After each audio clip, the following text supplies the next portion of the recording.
Welcome everyone, this is Prince Sanjeev. पिछले lecture video में discuss किए थे हम लोग बहुत सारे क्वेश्चंस। इस लेक्चर वीडियो में डिस्कस करेंगे कुछ previous year JEE mains question, जिससे हमारा कंसेप्ट और बेहतर हो। देखेंगे क्वेश्चन नंबर 1।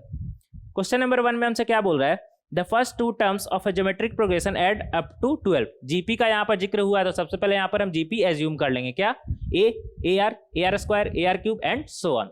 यहाँ पर क्या बोला है, the first two terms of a GP add up to 12। तो यहाँ से हमें एक इक्वेशन मिल जाएगा। आगे देखेंगे, the sum of the third and fourth terms is 48। यहाँ से दूसरा इक्वेशन मिल जाएगा। दो इक्वेशन, दो अननोन, इजिली हम ए आर का वैल्यू निकाल सकते हैं। फिर भी आगे पढ़ेंगे। आगे क्या बोल रहा है हमसे, if the terms of the geometric progression are alternately positive and negative. इसका मतलब क्या है कि एक बार प्लस है, एक बार माइनस है। टर्म्स इसका कैसा है, एक बार पॉजिटिव, एक बार नेगेटिव, एक बार पॉजिटिव, एक बार नेगेटिव। तो इस तरह से, तो इसका बताने का क्या मतलब है कि कॉमन रेशियो हमारा कैसा है, निगेटिव। कॉमन रेशियो पे ही तो सारा खेल डिपेंड होता है ना।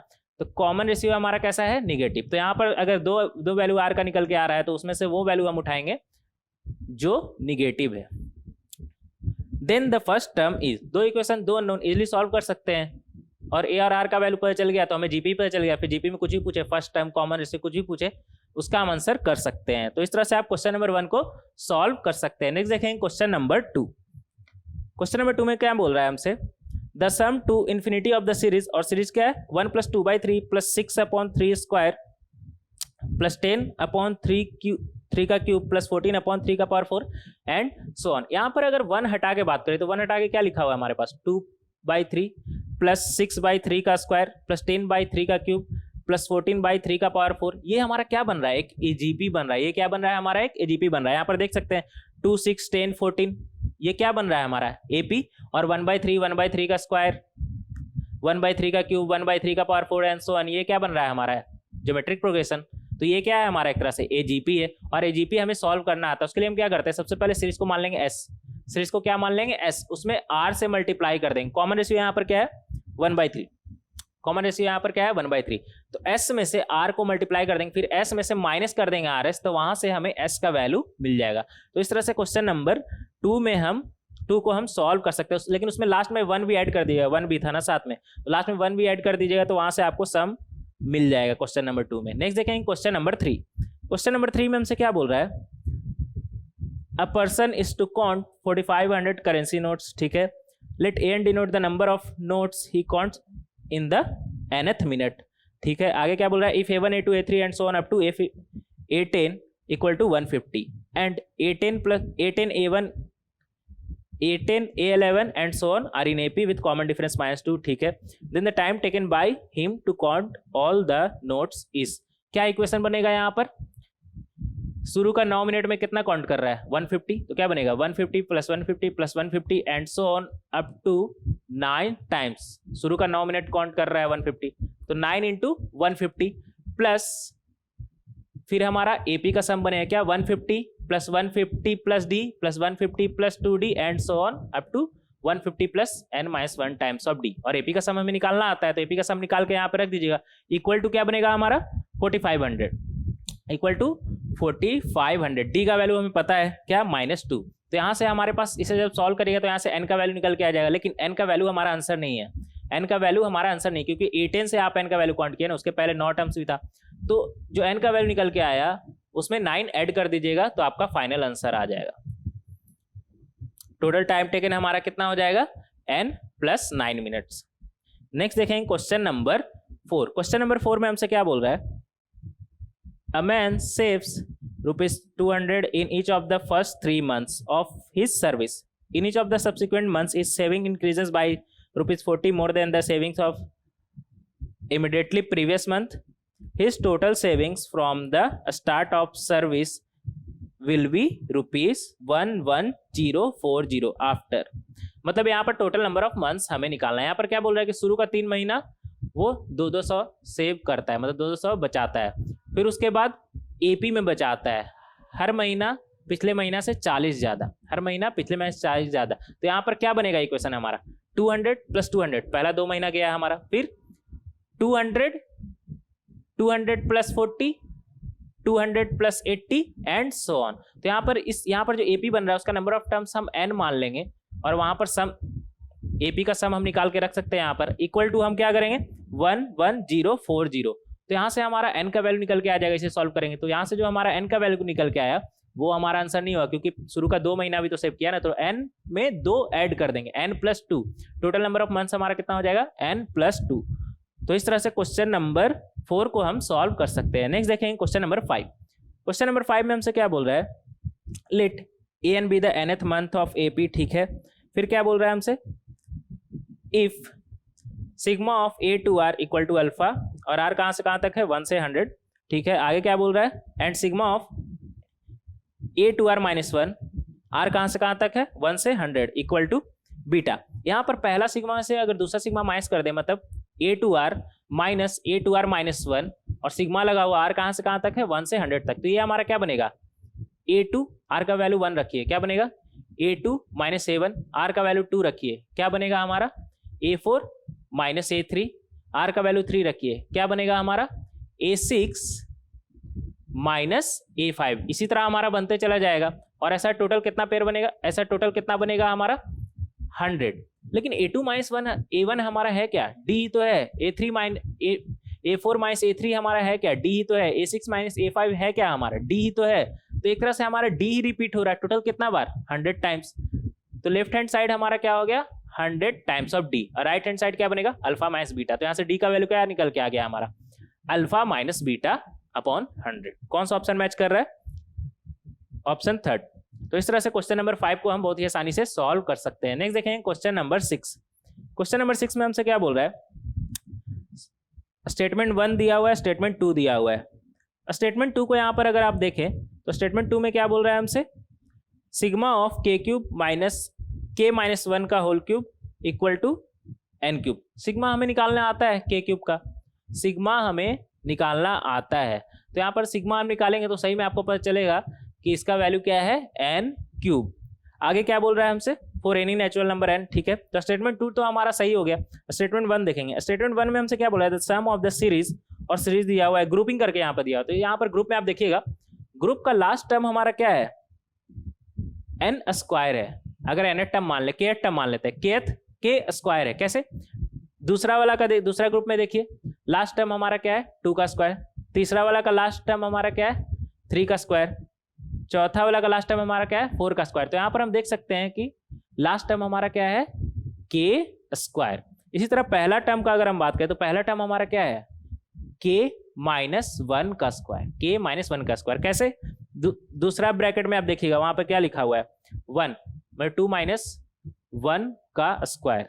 तीसरा वाला में देखिए क्या है, 4 मतलब 2 का स्क्वायर, मतलब 3 माइनस 1 का स्क्वायर। तो यहाँ पर हमारा क्या लिखा हुआ है, n माइनस 1 का स्क्वायर, और लास्ट टर्म क्या है, n स्क्वायर। और बीच वाला को देखिए वो क्या लिखा हुआ है, n into n minus 1, n into n minus 1। लेकिन ये हमारा किसका फॉर्मूला है, n cube minus n minus 1 का cube, n cube minus n minus 1 का क्यूब। तो n टर्म तो हमारा ये हो गया, और इस पे सिग्मा लगाएंगे तो इस सीरीज का सम मिल जाएगा। लेकिन स्टेटमेंट 2 में यही तो लिखा हुआ है, सिग्मा लगा हुआ है, k टर्म वहां पे लेके चला, तो k टर्म वहां पे लेके चला, तो k टर्म पे आप सिग्मा लगाएंगे, और सेम चीज तो स्टेटमेंट 2 में लिखा हुआ है, सेम चीज तो स्टेटमेंट 2 में लिखा हुआ है। तो सिग्मा हमारा क्या हो जाएगा, मतलब सम ऑफ सीरीज क्या हो जाएगा हमारा, n cube. Sum of series क्या हो जाएगा हमारा, n क्यूब। लेकिन यहाँ पर टोटल नंबर ऑफ टर्म्स हमारा कितना है, वो कैसे पता चलेगा, इस सीरीज का लास्ट वाला ग्रुप देखिए, वहां पर क्या लिखा हुआ है, लास्ट टर्म से हम पकड़ लेंगे। लास्ट टर्म है हमारा 400, किसका स्क्वायर है, 20 का।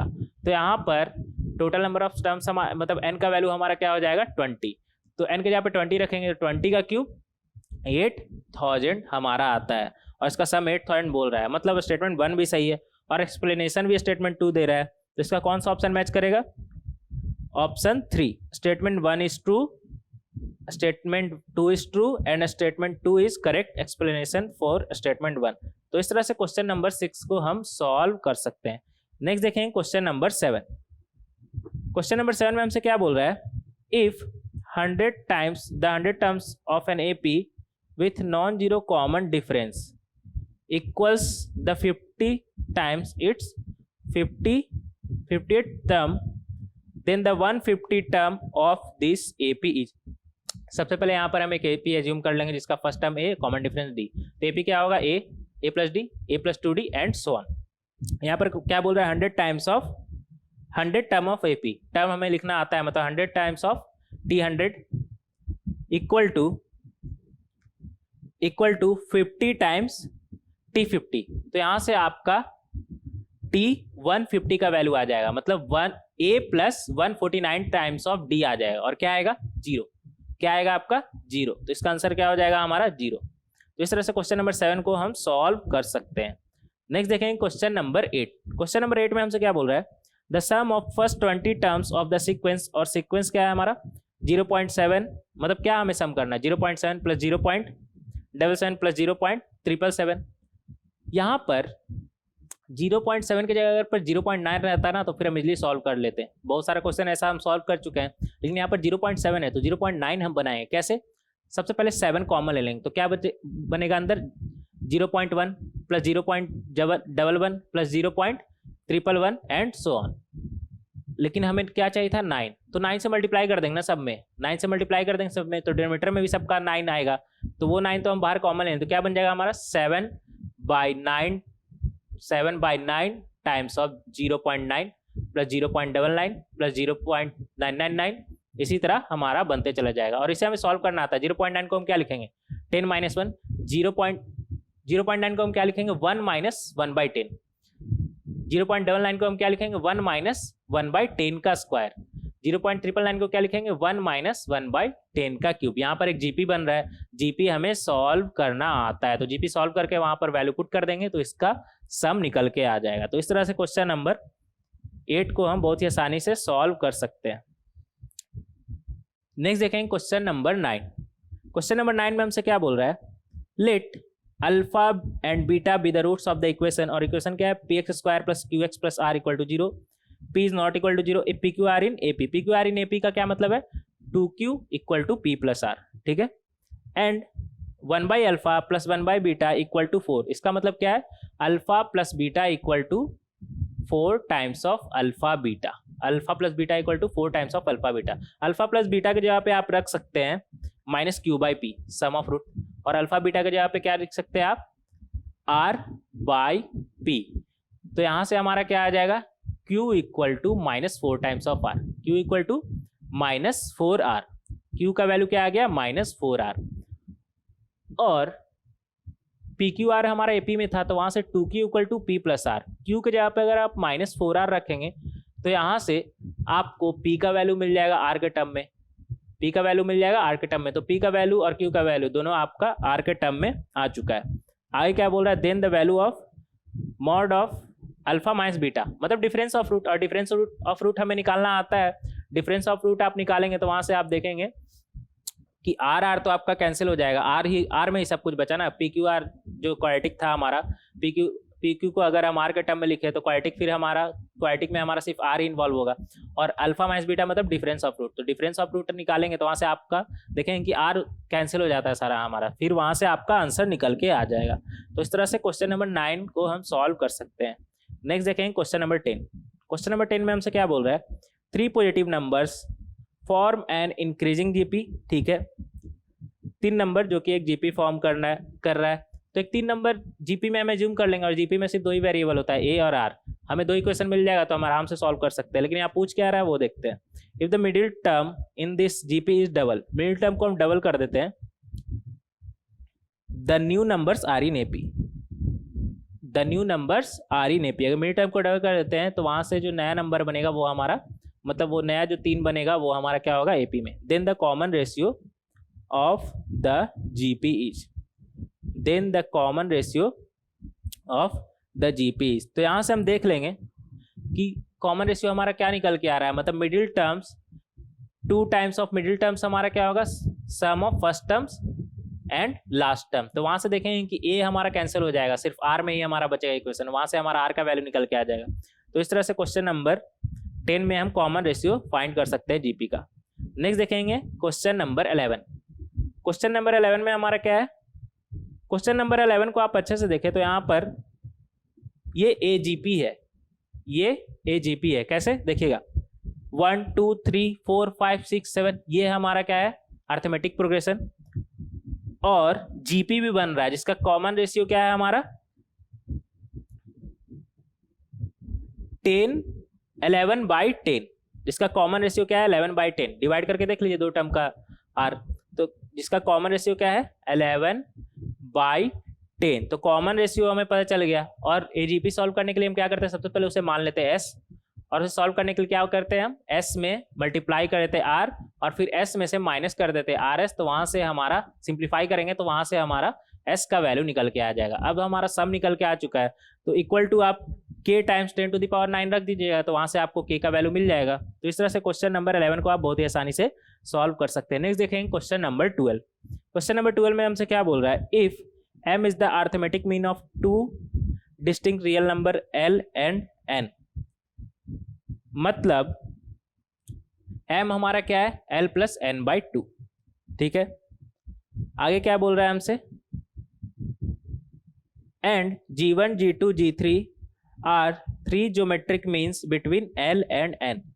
हमें ज्योमेट्रिक मीन इंसर्ट करना आता है, क्या बन जाएगा geometric mean lr square lr³ और r का वैल्यू क्या हो जाएगा n/l का पावर 1 कितना 3 + 1 मतलब 4, n/l का पावर 1/4। r का वैल्यू पुट कर देंगे तो हमें ज्योमेट्रिक मीन मिल जाएगा, मतलब g1 g2 g3 का वैल्यू मिल जाएगा। आगे क्या बोल रहा है हमसे, देन g1 का power 4 plus g2 times g2 का पावर 4 प्लस g3 का पावर 4 इक्वल, तो यहाँ पर g1 g2 g3 का वैल्यू रख के देख लीजिए क्या आ रहा है हमारा। बहुत ही आसानी से आप यहाँ पर इसे क्वेश्चन नंबर 12 को सॉल्व कर सकते हैं। नेक्स्ट देखेंगे क्वेश्चन नंबर 13। क्वेश्चन नंबर 13 में हमसे क्या बोल रहा है, if the second 5th and 9th terms of a non constant AP are in GP। उल्टा भी बोल सकते हैं कि 3 नंबर का एक GP है जहां पर उसका पहला टर्म किसी AP का दूसरा टर्म है, दूसरा टर्म किसी AP का 5th टर्म है, और तीसरा टर्म किसी AP का 9th टर्म है। तो सबसे पहले यहाँ पर GP एज्यूम कर लेंगे, क्या AR स्क्वायर। आगे देखेंगे, then the common ratio of this GP is, इस GP का हमें कॉमन रेशियो निकालना है, मतलब R का वैल्यू निकालना है। तो यहाँ पर सेकंड टर्म 5th टर्म और 9th टर्म दिया हुआ है। अगर 5th टर्म में से अगर हम सेकंड टर्म माइनस करें तो वहां से हमें क्या मिलेगा 3 टाइम्स ऑफ D। अगर कॉमन डिफरेंस D है AP का तो क्या मिलेगा वहां से 3 टाइम्स ऑफ D, और 9th टर्म में से 5th टर्म अगर हम माइनस करें तो वहां से हमारा क्या मिलेगा 4 times of D, 4 times of D। 2 equation 2 unknown, लेकिन 3 अननोन है ना, D भी तो अननोन है। तो यहाँ पर आपको दोनों को सॉल्व करने के लिए कुछ नहीं करना है, रेशियो निकाल लेना है। रेशियो निकाल लेंगे तो वहां से ए भी हमारा कैंसिल, डी भी कैंसिल, सिर्फ आर में हमारा इक्वेशन मिलेगा एक, और उसे सॉल्व करेंगे तो वहां से आर का वैल्यू निकल के आ जाएगा। तो इस तरह से क्वेश्चन नंबर 13 में हम आर का वैल्यू निकाल सकते हैं। नेक्स्ट देखेंगे क्वेश्चन नंबर 14। क्वेश्चन नंबर 14 में हमसे क्या बोल रहा है, if the sum of the first 10 terms of the series, और एक सीरीज दिया हुआ है, इज 16/5m, देन m is equal to.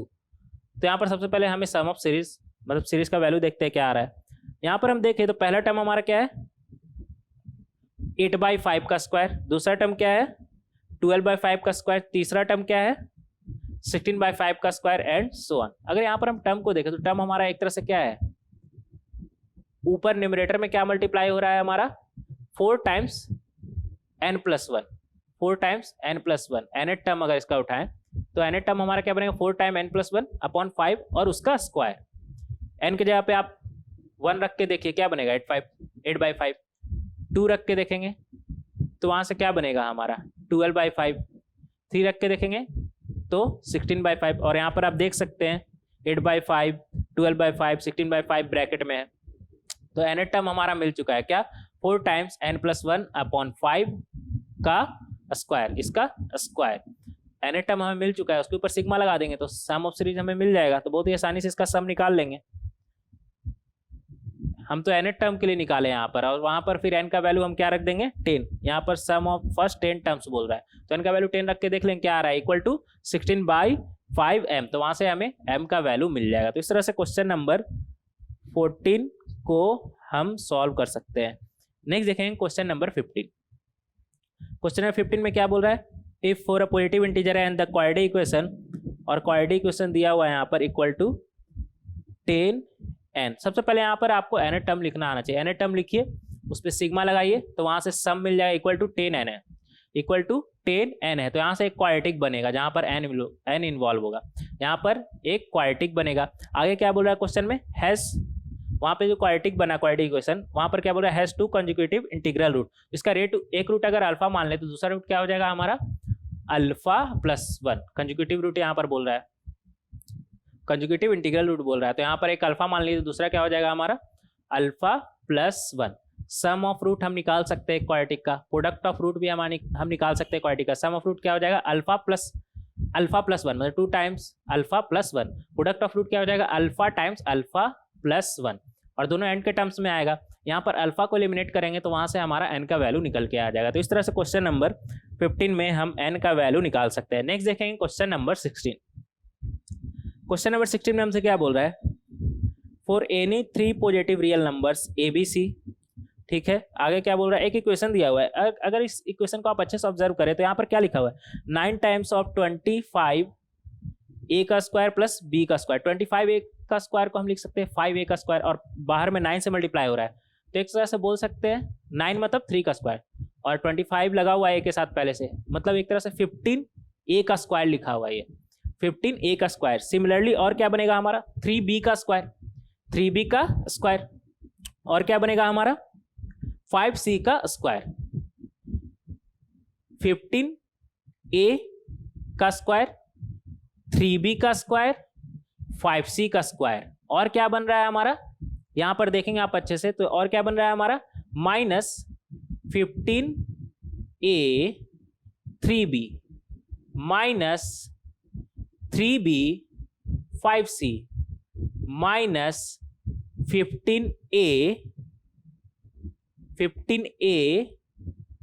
5c equal to 0। ये हमारा क्या बन गया, एक तरह से ये x square plus y square plus z square minus x y minus y z minus z x लिखा हुआ इक्वल टू 0। इसे हम लिख सकते हैं एक्स माइनस वाई का square plus y minus z का square plus z minus x का स्क्वायर, और ये पूरा मल्टीप्लाई किससे हो रहा है हाफ से। इसे हम लिख सकते हैं इस तरह से half times x minus y का square plus y minus z का square plus z minus x का स्क्वायर। एक्स वाई जेड का वैल्यू आप पुट कर दिए तो वहां से आपका एक्स वाई जेड का वैल्यू पुट कर दीजिए, और इक्वल टू 0 है यहाँ पर। ऐसा कब पॉसिबल है, जब तीनों इंडिविजुअली हमारा 0, तीनों अलग से हमारा 0, तभी पॉसिबल है कि इन सभी का सम हमारा 0 आएगा। तो तीनों को आप इक्वल टू 0 करेंगे तो वहां से आपके पास ए बी और सी में रिलेशन आ जाएगा। तो इस तरह से क्वेश्चन नंबर 16 में आप रिलेशन फाइंड कर सकते हैं कि ए बी सी हमारा क्या है। देख लेंगे कौन सा ऑप्शन मैच कर रहा है। नेक्स्ट देखेंगे क्वेश्चन नंबर 17। क्वेश्चन नंबर 17 में हमसे क्या बोल रहा है, let a b c belongs to real number. ठीक है, if f x equal to x square plus b x plus c is such that a plus b plus c equal to 3। A plus b plus c है क्या हमारा f1 है, x के यहाँ पे 1 put कर रहा है वहां पर सिंपली, मतलब f1 का वैल्यू हमें 3 दिया हुआ है। आगे देखेंगे and f x plus y equal to f x plus f y plus x y for any value of x belongs to r, then sigma of fn is equal to, मतलब f1 plus f2 plus f3 and so on up to f10 का value हमें निकालना है। यहां पर आप F x plus Y में अगर x के जगह पे 1 रखे और y के जगह पे 1 रखे तो वहां से आपको f2 का वैल्यू मिल जाएगा। x के जगह पे 1 रखे और y के जगह पे 1 रखे, क्या बनेगा हमारा f1 plus f1 plus 1। f1 का वैल्यू हमें पता है, f1 का वैल्यू हमें दिया हुआ है क्या 3, तो f2 मिल जाएगा, सिमिलरली f3 मिल जाएगा, सिमिलरली f4 मिल जाएगा, सिमिलरली f5 मिल जाएगा। तो हमें एक सीरीज ही मिल गया, और सीरीज को हम बहुत ही आसानी से सॉल्व कर लेंगे। सॉल्वेबल सीरीज आएगा आपका, उसे आप बहुत ही आसानी से सॉल्व कर लेंगे। ये था हमारा क्वेश्चन नंबर 17। देख लेंगे क्या आ रहा है f1 plus f2 plus f3 and so on up to f10 का वैल्यू। मैंने यहाँ पर यही सोचना था कि f1 f2 f3 क्या होगा वो तो पहले पता चले, तो इस तरह से आप क्वेश्चन नंबर 17 को सॉल्व कर सकते हैं। नेक्स्ट देखेंगे क्वेश्चन नंबर 18। क्वेश्चन नंबर 18 में हमसे क्या बोल रहा है, if a1 a2 a3 and so on up to a49 be in AP। ठीक है, a1 a2 a3 हमारा क्या है AP में, such that sigma a4k plus 1 और k का वैल्यू है 0 से 12 इक्वल टू 416। इसका मतलब क्या है, k के जगह पे एक बार 0 रखिए क्या आएगा a1, k के जगह पे 1 रखिए क्या आएगा 5। इसी तरह कहां तक रखेंगे a1 plus a5 and so on up to k के जगह पे क्या रखेंगे हम 12, मतलब अप टू a49,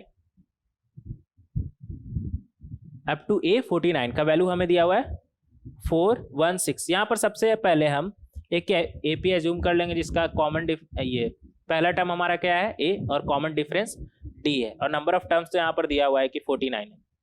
तो एक AP एज्यूम कर लिया और एक AP में 2 ही अननोन होता है, क्या a और d का वैल्यू। तो एक इक्वेशन तो हमें यहाँ सिग्मा ऑफ a 4k+1 से मिल जाएगा, सम हम निकाल सकते हैं इजिली। दूसरा इक्वेशन हमें कहाँ से मिलेगा, एंड a9 + a43 = 66। दूसरा इक्वेशन यहाँ से मिल जाएगा, मतलब a और d का वैल्यू हमें मिल जाएगा इन दोनों इक्वेशन से। 2 इक्वेशन 2 अननोन, तो a और d का वैल्यू हम इजिली निकाल सकते हैं। मतलब हमें AP ही पता चल गया, मतलब AP का nth टर्म ही पता चल गया। अब AP का nth टर्म पता चल गया तो उसका स्क्वायर कर देंगे, और उस पर सिग्मा लगा देंगे, तो जो यहाँ पर पूछा है उसका सम हमें पता चल जाएगा। मतलब a1 + a2 + a3 and so on up to a17, a1 square + a2 square + a3 square and so on up to a17 का स्क्वायर। तो एक तरह से क्या है कि AP का nth टर्म पे का स्क्वायर पे सिग्मा लगा हुआ है। nth टर्म का स्क्वायर हम देख लेंगे, उस पर सिग्मा हम निकाल सकते हैं बहुत ही आसानी से। nth टर्म का स्क्वायर का सिग्मा, तो बहुत ही आसानी से इसका सम हम निकाल सकते हैं। इक्वल टू 140 m है, तो इक्वल टू 140 m आप लिखेंगे तो वहां से आपका m का वैल्यू निकल के आ जाएगा। तो इस तरह से क्वेश्चन नंबर 18 में आप m का वैल्यू निकाल सकते हैं कि क्या आने वाला है। नेक्स्ट देखेंगे क्वेश्चन नंबर 19। क्वेश्चन नंबर 19 में हमसे क्या बोल रहा है, let a be the sum of the first 20 terms and b be the sum of the first 40 terms of the series, और एक सीरीज दिया हुआ है। if b - 2a = 100 lambda. b हमारा क्या है, b हमारा क्या है, इसका nth टर्म हम मान लेते हैं, तो b हमारा क्या है सिग्मा। अगर इसका rth टर्म हम मान रहे हैं tr, सिग्मा r कहां से कहां तक चलेगा, 1 से लेकर के 40 तक, 1 से लेकर के 40 तक, माइनस सिग्मा tr, r कहां से कहां तक चलेगा हमारा 20 टर्म, मतलब r 1 से लेकर के 20 तक। इसका वैल्यू आप बहुत ही आसानी से निकाल सकते हैं, ये सॉल्वेबल है, बहुत ही आसानी से ये सॉल्व हो जाता है हमारा। इसका वैल्यू आप निकाल सकते हैं। और इक्वल टू क्या बोल रहा है 100 लेमडा, तो इक्वल टू 100 लेमडा लिखेंगे तो वहां से आपका लेमडा का वैल्यू निकल के आ जाएगा। तो लेमडा का वैल्यू आप बहुत ही आसानी से इस क्वेश्चन में निकाल सकते हैं। ये था हमारा question number 19। Next lecture video में कंटिन्यू करेंगे previous year JEE advance question से। मिलते हैं नेक्स्ट लेक्चर वीडियो में। Thank you.